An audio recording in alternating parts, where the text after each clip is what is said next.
Hi everyone, welcome to a further presentation in a series of foundational or background information presentations.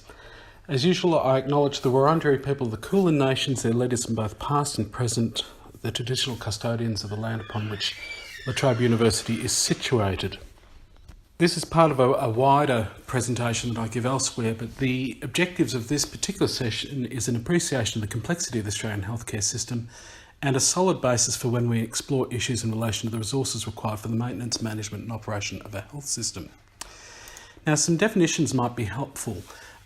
Just to a bit of revision, primary care is usually the type of care that people seek out at the first point of call.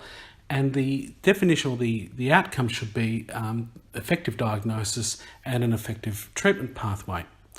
Often primary care is insufficient and you may need some diagnostic services, and this is when secondary care comes into play. And secondary care in Australia particularly consists of diagnostic services such as pathology and radiology. If necessary, tertiary care might be required, and this is more complex. It usually involves the referral to a specialist of some sort and may or may need hospital admission or further treatment of some sort. And finally, quaternary care, which is highly specialised care, may even be experimental, and this is usually in a statewide service. And examples of this might be like the spinal unit at the Austin Hospital here in Victoria. Another issue, which is who is eligible for Medicare benefits in Australia? Well, basically every citizen and every permanent resident is eligible for Medicare benefits and is eligible to have a Medicare card. There are also some special classifications which currently are being reviewed by the Australian government, and so for those that have a couple of types of visas, such as an unauthorised maritime arrival on a bridging visa, a temporary protection visa or a safe haven enterprise visa, may be eligible for Medicare benefits. There are also people from 11 countries that have reciprocal arrangements with Australia who are eligible for treatment, but it's only medically necessary care only when they are here as tourists in Australia, and that is for emergency care or care that cannot wait until they return home.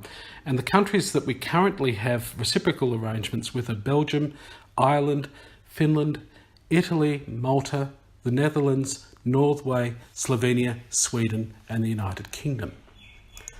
So what are the options if you get sick? Well, for most Australians, you get treatment regardless of the ability to pay, but treatment will be based on according to need. GPs are funded by Medicare and public hospitals are funded by state governments, by Medicare, but via state governments. So if one gets sick and it's an emergency, then one should head to the nearest hospital accident emergency department.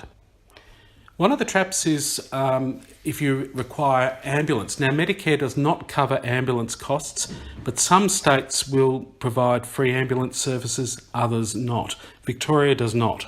And the issue for this is that the costs of an ambulance can be horrendously expensive.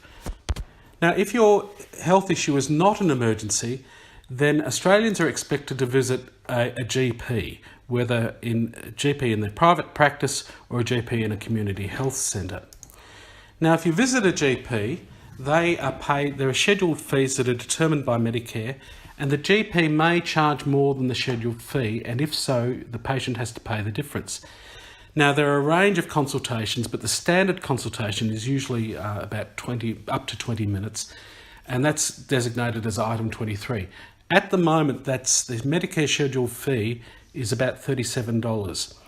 But the AMA, the Doctors Union, recommends that should be higher, at least $72 or more dollars.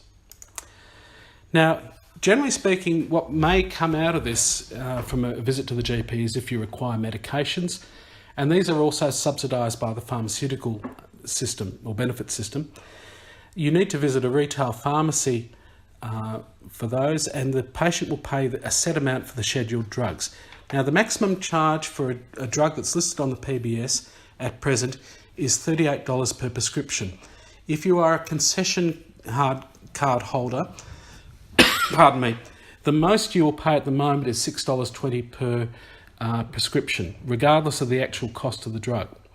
There's a safety net threshold that if you are a general person like myself, if you have more than 39 prescriptions of the year at the full price, which equates to about $1,475, then after that you'll only pay the concession rate. Similarly, there's a safety net that for people that are on concession cards, if they have more than 60 prescriptions a year, they will receive medications free after that time. So how does this work? Well, if a person goes to a general practitioner, the general practitioner may, in making the decision, may decide that secondary care is required. And this is in the form of pathology or radiology. It's also covered by Medicare, and there are scheduled fees for this. Now, the providers may charge more than the scheduled fee, and if so, the patient has to pay the difference. And this means that the patient will return to the GP for the results. So generally, most GPs will only charge the Medicare minimum for this, even if they... Now, if the GP decides that they're unable to provide you with effective care, then they will provide a referral to a specialist. Now, once again, specialists are paid by Medicare. There's a range of scheduled fees, and they tend to be higher than that paid to the GP. The specialist will charge more than the scheduled fee, and the patient has to pay the difference. Now, with referrals, what happens is it depends on the options. If a patient chooses the public option, then the patient will be referred to a public hospital clinic. As a result, there'll be very few out-of-pocket costs for the patient, but the hospital will assign the medical staff, and the priority of the care delivered will be according to the severity or the need of the patient. Conversely, if a person chooses the private option, and regardless of whether they have private health insurance, they'll be referred to a specialist. Once again, the specialists are eligible for Medicare scheduled fees, which are higher than a GP. The specialist will charge more than the scheduled fee, and the patient has to pay the difference. Private health insurance will not pay for visits to specialists, and we'll get onto that a little bit later on. So the process for admission to the hospital is you'd go through those first 4 initial stages. If the patient chooses the public hospital option, then they would be referred to the hospital outpatient department. The patient would be reviewed by doctors in the outpatient department. They'd be prioritised and placed on a waiting list. The patient would be advised of a hospital admission date if they require hospital treatment. There's no choice of specialist. The doctors are assigned by the hospital rosters, and the patient will receive treatment, and there will be no charge, out-of-pocket charge, for hospital services in the delivery of this care. It's a slightly different system for admission to private hospitals.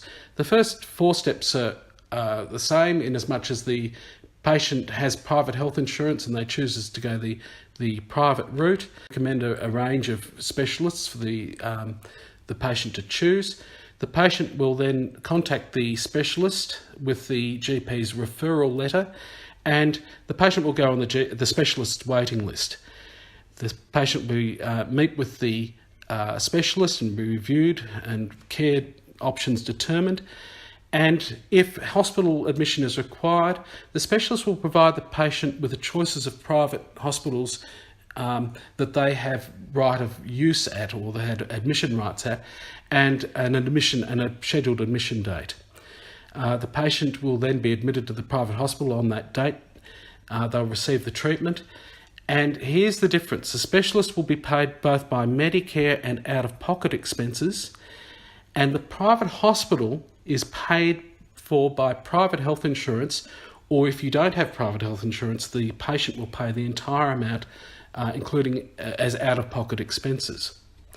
So admission to the private hospital, the specialist is paid by both Medicare and out-of-pocket expenses, and depending on the health insurance product, the health insurance may subsidise the gap between the Medicare rebate, which is maybe 75 or 85% of the scheduled fee, but only to 100% of the Medicare scheduled fee. If the specialist, and the specialists always do, charge far more than the Medicare scheduled fee, that's not covered by the private health insurance. The private hospital is paid by private health insurance, and any other costs will be out-of-pocket expenses borne by the patient. This is a brief presentation. Thank you for staying with me. If you've got any questions, please don't hesitate to give me a yell. Thanks very much. Bye.